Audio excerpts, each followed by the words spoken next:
चल लेके आ। अरे हाँ, स्वरा उठ गई क्या? अरे जगाओ उसे, साल का पहला दिन है। आज देर तक सोती रही तो पूरे साल भर जल्दी उठ नहीं पाएगी। उठा उठा। आप अपनी लड़की को पहचानते नहीं क्या? वो कब की उठ चुकी है। अब तक तो उसका सारा काम भी हुआ होगा और बाहर जाने के लिए तैयार भी हुई होगी। इतनी जल्दी बाहर कहाँ जा रही है?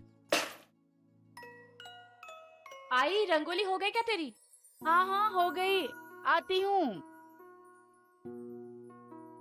जल्दी आ आई। हाँ बोल। आई, मैंने चाय और पोहे बना के टेबल पे रख दिए, बाबा को गरम करके दे देना। और हाँ, आप भी खा लेना। हाँ पर तू कब खाएगी? मैं आके खा लूंगी आई। और हाँ, मैंने बाबा की दवाई भी रख दी रेडियो के सामने। खबर सुनने जाएंगे तो खुद ब खुद ध्यान पड़ेगा, खा लेंगे। और मैंने घर का बाकी काम भी कर दिया है। अच्छा ठीक है, पर जल्दी आना। हाँ तुझे मालूम है ना, आज गुड़ी पड़वा है। हाँ आई, कैसे भूल सकती हूँ मैं कि आज गुड़ी पाड़वा है। आई। हाँ अच्छा आई, मैं आती हूँ। हाँ संभाल के जाना। हाँ यूं गई और यूं आई। आई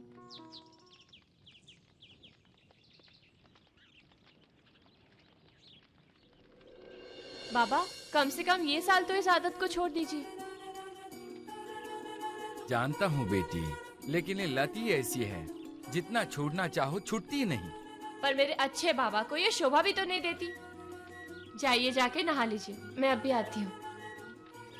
स्वरा सावकाश जगा पोरी।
कौन सी वाली बांध के दूध आई?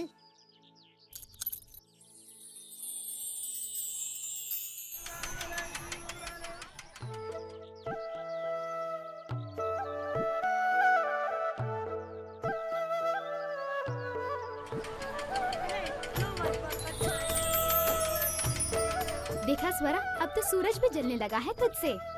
सचमुच बहुत प्यारी लग रही है बिंदी तुझ पर, खरीद लेना।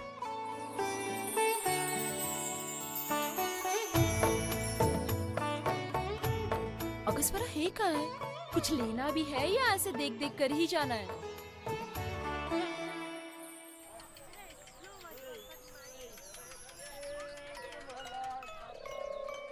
दादा, ये 3 कबूतर कैसे? 330 के 3।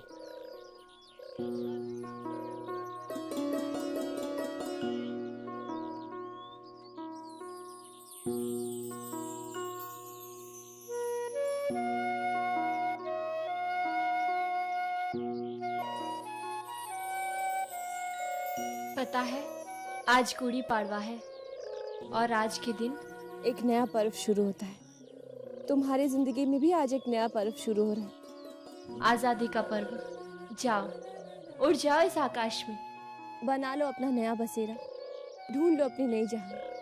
और हाँ, फिर किसी मोड़ पे जरूर मिलेंगे और तब पूछूंगी मैं तुमसे, कैसी लग रही है आजादी? आजादी मुबारक हो। जाओ, उड़ जाओ।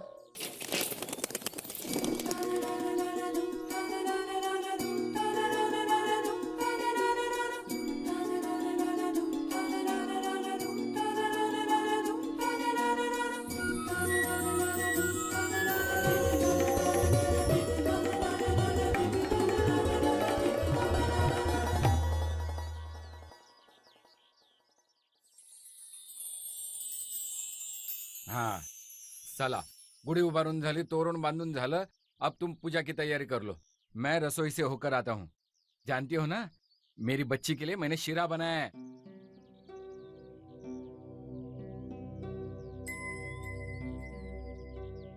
मंजुळा, मंजुळा काय झालं ग? मंजुळा, काय झालं ग? त्योहार के दिन तेरे आंखों में आंसू? आता काय सांगू तुम्हाला, त्योहार के दिन ही तो अपने बेघर होने का दुख सताने लगता है. मंजुळा, देखिए ना, अपनी सारी जिंदगी गुजर गई, पर हमें अपना एक छोटा सा घर भी नसीब नहीं हुआ, जिसके सामने मैं हक से अपने घर की गुड़ी खड़ी कर सकूं. अब हर साल मैं किसी और के घर के दरवाजे के सामने गुड़ी खड़ी करती रहती हूँ. अब मैंने अपने मन को जैसे तैसे समझा भी दिया, पर मन ही मन में यही प्रार्थना करती रहती हूँ कि आई अम्बे, मुझे अपना घर नसीब नहीं हुआ तो भी चलेगा, पर मेरी बच्ची को उसको उसके हक का घर मिलना ही चाहिए, जिसके दरवाजे के सामने वो हक से गुड़ी खड़ी कर सके. हाँ आई.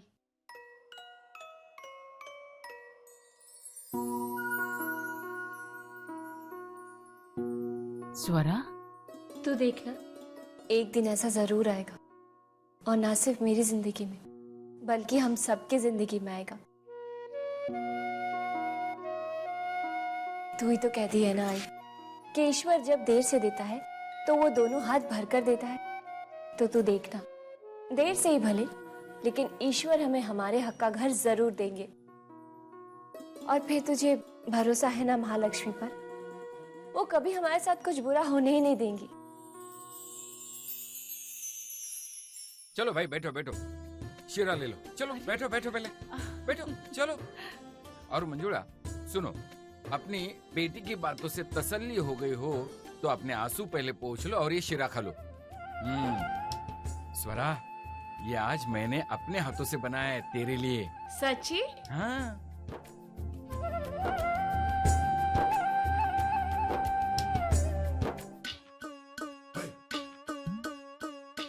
खाओ खाओ.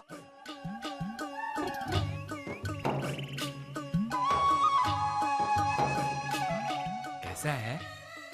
बाबा बहुत अच्छा है. हाँ. अच्छा तो है, पर थोड़ी सी शक्कर डाली होती ना तो और भी अच्छा होता. अरे देवा, मतलब मैं शक्कर डालना ही भूल गया.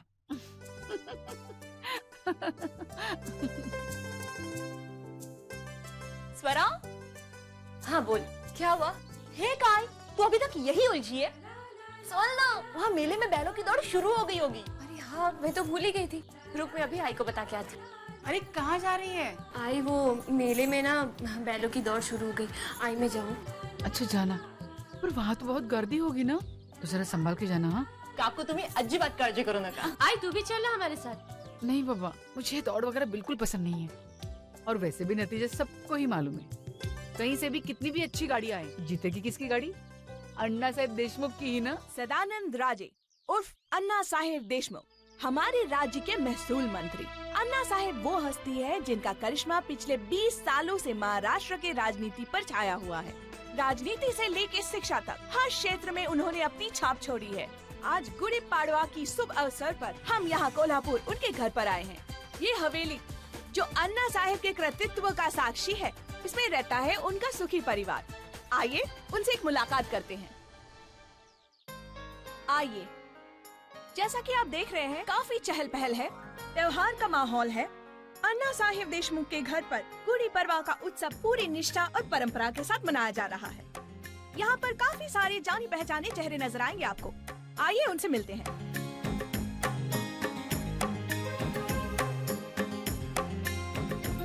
ये है कोल्हापुर के पुलिस कमिश्नर मिस्टर पवार, और ये है यहाँ के कलेक्टर मिस्टर कुलकर्णी.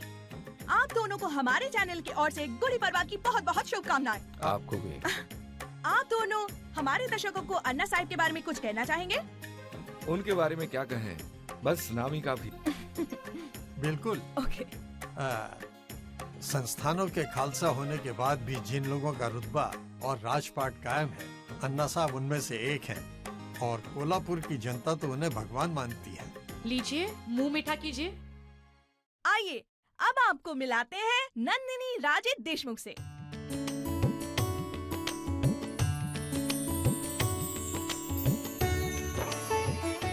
नवीन वर्षाच्या हार्दिक शुभेच्छा। नंदिनी राजे देशमुख, अन्ना साहेब देशमुख की धर्मपत्नी, उनकी प्रेरणा, उनकी ताकत, जिनका जिक्र अन्ना साहेब अपनी हर इंटरव्यू में करते हैं। नंदिनी जी, अन्ना साहेब नजर नहीं आ रहे हैं। वो पूजा कर रहे हैं।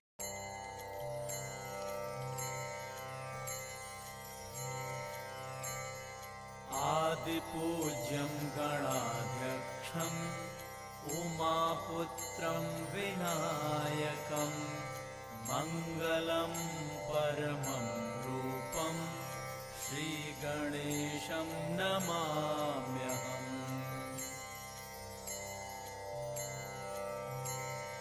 नमस्तस्मै गणेशाय ब्रह्मविद्याप्रदायिने यस्यागस्त्यायते नाम विघ्नसागरशोषणे।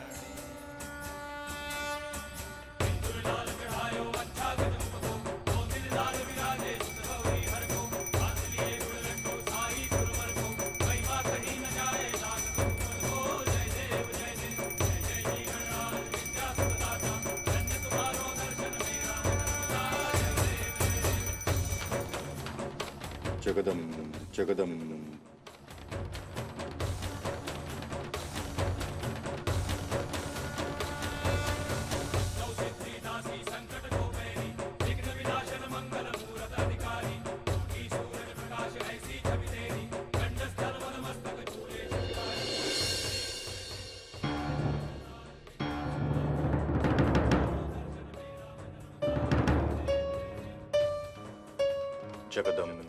जगदम जगदम जगदम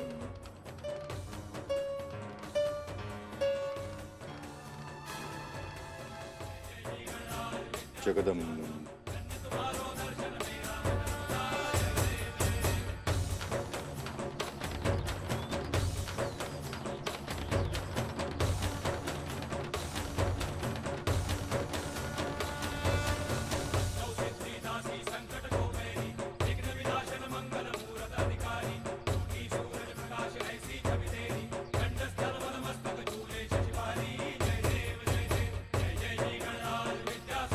जगदम जगदम जगदम।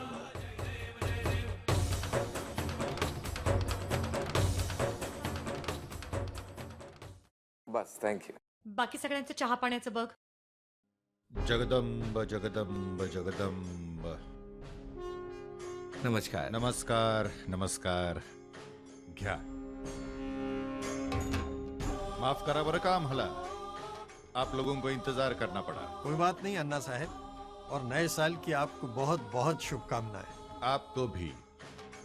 मेरे प्यारे कोल्हापुर वासियों, ये नया साल हमारे इस शहर में सुख, समृद्धि और शांति लेकर आए।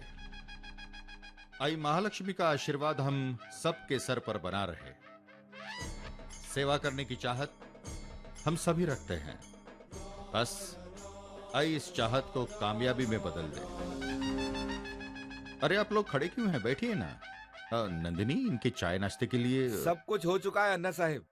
इस हवेली में कोई आए और बिना मेहमान नवाजी के चला जाए, वहीनी साहब के राज में तो ये हो ही नहीं सकता। जगदम्ब जगदम्ब। अच्छा अन्ना साहब, हमें इजाजत दीजिए। इतनी जल्दी? वो क्या ना अन्ना साहब, शहर की सिक्योरिटी का मुआयना भी करना है। हाँ। नमस्कार। या आइएगा। नमस्कार। आइए। अन्ना साहब, मैं भार्गवी, जनादेश चैनल से आपसे फोन पर बात हुई थी। हाँ हाँ भार्गवी, अरे बिल्कुल याद है हमें। चलिए बाहर गार्डन में बैठकर बातें करते हैं। वैसा आपका एक चैनल कहाँ कहाँ तक पहुँचता है? आम जनता तक पहुँच ही जाता है सर। अरे वाह, वेरी गुड। खेड़े गांव में पहुँचता है? Of course. That's fine. Thank you. Have a seat. Thank you. पूछिए। Are you ready? अन्ना साहब, सबसे पहले तो हम चाहेंगे कि आप हमारे दर्शकों को नए साल के उपलक्ष्य में कुछ कहें। नमस्कार, मी सदानंद राजे देशमुख, महसूल मंत्री, महाराष्ट्र राज्य। मेरी और मेरे परिवार की तरफ से आपको गुड़ी पाड़वा की और इस नए वर्ष की बहुत बहुत शुभकामनाएं। मैं तो सिर्फ इतना ही कहूंगा, ये हमारी संस्कृति है, हमारा बड़पन है, इसे जतन करना हमारा फर्ज है। हरी, ते ठेव तिकडे।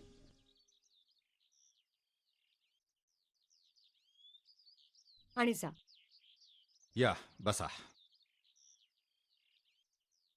ये है हमारी धर्मपत्नी नंदिनी। जी, इनकी पहचान तो हम हमारे दर्शकों से पहले ही करवा चुके हैं, पर अगर आप कुछ कहना चाहें तो।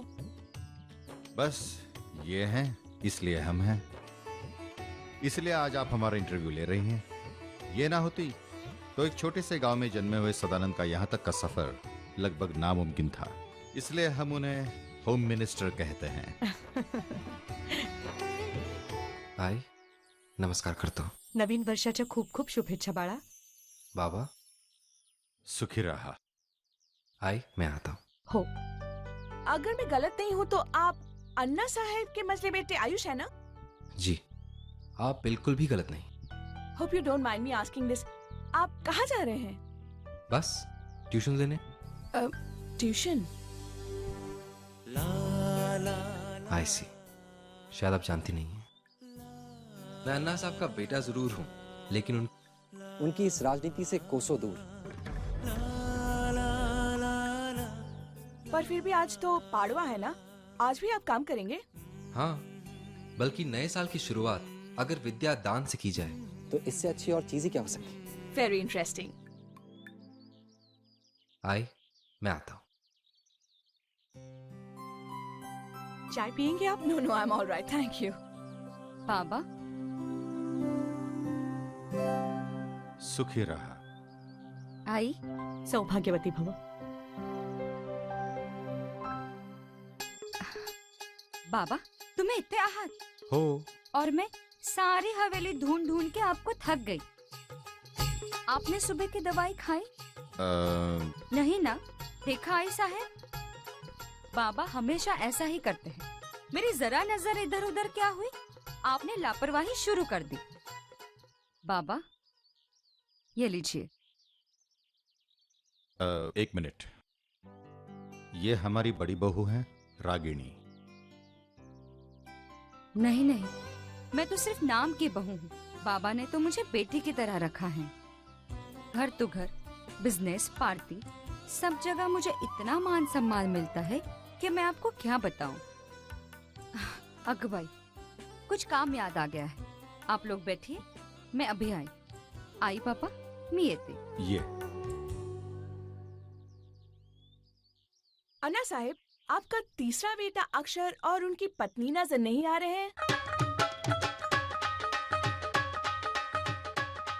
दीप्ति, ये ऐसे नहीं, मैं करता हूँ। लाओ, इसको यहाँ फिट किया और इसको यहाँ फिट किया और बस ये हो गया।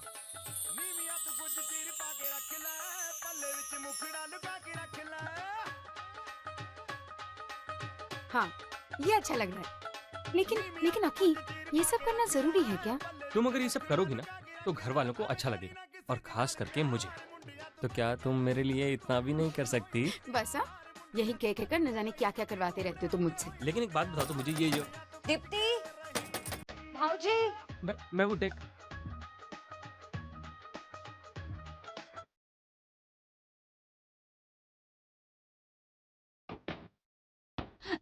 हे काय भाऊजी, दीप्ति कुठे है? दीप्ति जल्दी करो, नीचे अन्ना साहब का इंटरव्यू शुरू भी हो चुका है और तुम दोनों अभी भी यहीं पर हो। किसी भी वक्त जरूरत पड़ सकती है। चलो चलो। अकी, मैं अच्छी लग रही हूँ ना? अच्छी लग रही हो, चलो अब।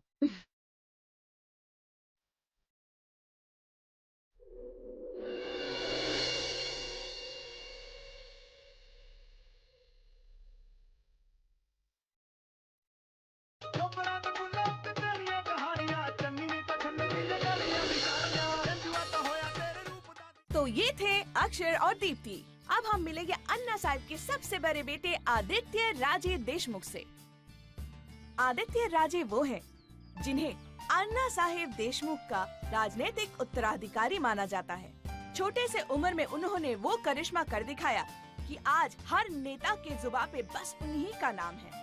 सिर्फ कोल्हापुर ही नहीं बल्कि पूरे महाराष्ट्र की युवा मंडली उन्हें अपना आदर्श मानती है। अन्ना साहेब, हम उनसे मिलना चाहेंगे।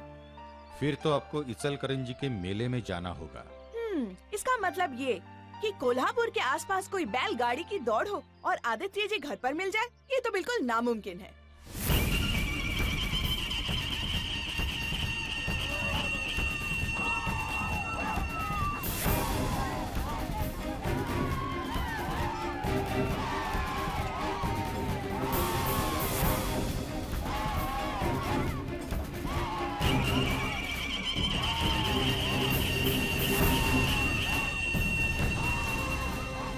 भाइयों आणि बहनों, कोल्हापुर 2010 की बैलगाड़ी की स्पर्धा शुरू हो रही है।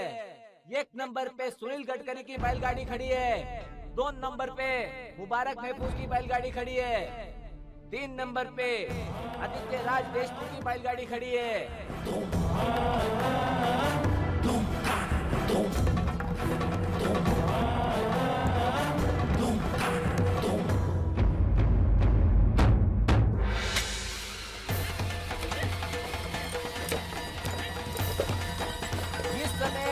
राजू खंडेलकर की बैलगाड़ी सबसे आगे है।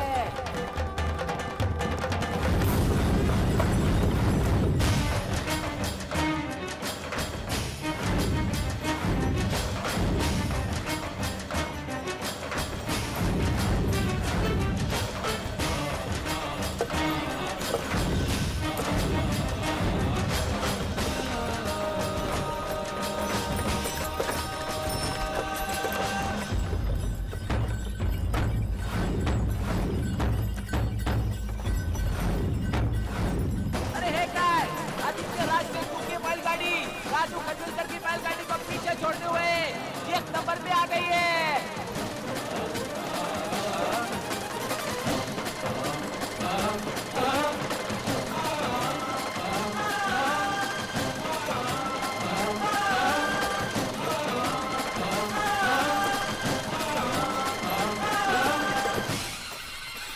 इसी के साथ आदित्य राज देशमुख विजेता हुए। आदित्य राज देशमुख की बैलगाड़ी 1 नंबर पे आते हुए 2010 कोल्हापुर बैलगाड़ी स्पर्धा जीतते हैं।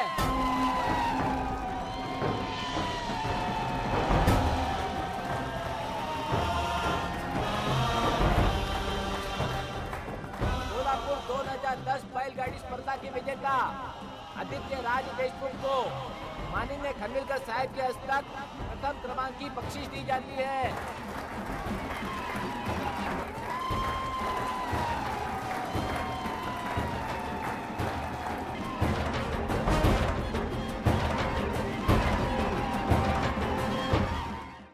श्री गणेश जी की परम कृपा और आई महालक्ष्मी के आशीर्वाद से हमारे यहाँ हमारे कनिष्ठ पुत्र कुणाल का विवाह भाई साहब गायकवाड़ की एक लौती कन्या चिरंजीव सौभाग्य कांक्षनी नीलाक्षी से सुनिश्चित हुआ है।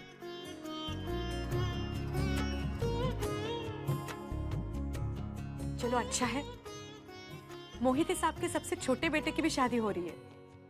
अब वे सारे जिम्मेदारियों से मुक्त हो गए। जगदम्ब जगदम्ब। पत्रिका कितनी छान है ना? हाँ, इतनी खूबसूरत है। पता नहीं हमारे शादी के टाइम पे ऐसे डिजाइन्स कहाँ थे। डिजाइन्स तो मार्केट में ही थे, पर तुम्हें और अक्षर को शादी करने की इतनी जल्दी लगी हुई थी कि तुमने कुछ समझने का मौका ही नहीं दिया। वही तो ठीक है ना आई साहब, लेकिन आपके पास एक और मौका है। आपके सारे अरमान आदित्य भाऊजी की शादी में पूरे कर लीजिएगा। और उनके आगे पीछे ये है ना आकृति, है ना आकृति? आगे क्यों पीछे? मैं तो दादा के बाद ही शादी करूंगी। छोटी करवली बनके मैं मंडप घूमना चाहती हूँ। बिल्कुल सही कहा आकृति ने। आदित्य भाऊजी की शादी पहले होनी चाहिए। क्यों आई साहब? हमारे मानने न मानने से क्या होता है? आदित्य माने तब ना। घर का सबसे बड़ा बेटा है, अब तक कुंवारा बैठा है। उसके दोनों छोटे भाइयों की शादी हो गई, पता नहीं किस मुहूर्त के इंतजार में बैठा है। आप बिल्कुल चिंता मत कीजिए, इस साल हम आदित्य भाऊजी को मंडप पर बिठा कर ही रहेंगे। आप बस लड़की देखना शुरू कर दीजिए। वैसे आपको इनके लिए किस टाइप की बहू चाहिए? मेरे आदित्य के लिए मुझे सर्वगुण संपन्न बहू चाहिए। एक ऐसी लड़की जिसके पैरों में माता लक्ष्मी का वास हो, जिसके हाथ आगे बढ़े तो सिर्फ संस्कार और समृद्धि बांटने के लिए। वो घूंघट ओढ़े तो लगे जैसे सारे संस्कार बस इस एक घूंघट में आकर सिमट गए हो, और जब वो घूंघट खोले तो देखने वाले उसके स्वर्गीय सौंदर्य को देखते ही रह जाए।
अरे आपसे कोई मिलने आया। क्या है ना परशुराम जी, मेरे गेस्ट हाउस में मुझे ना अपने गिने चुने मित्रों के लिए ना एक बैठक दिलावनी करा दे मिनटो। हाँ म्हणजे काय 1 लाख विदा की देंगे 1 लाख। हाँ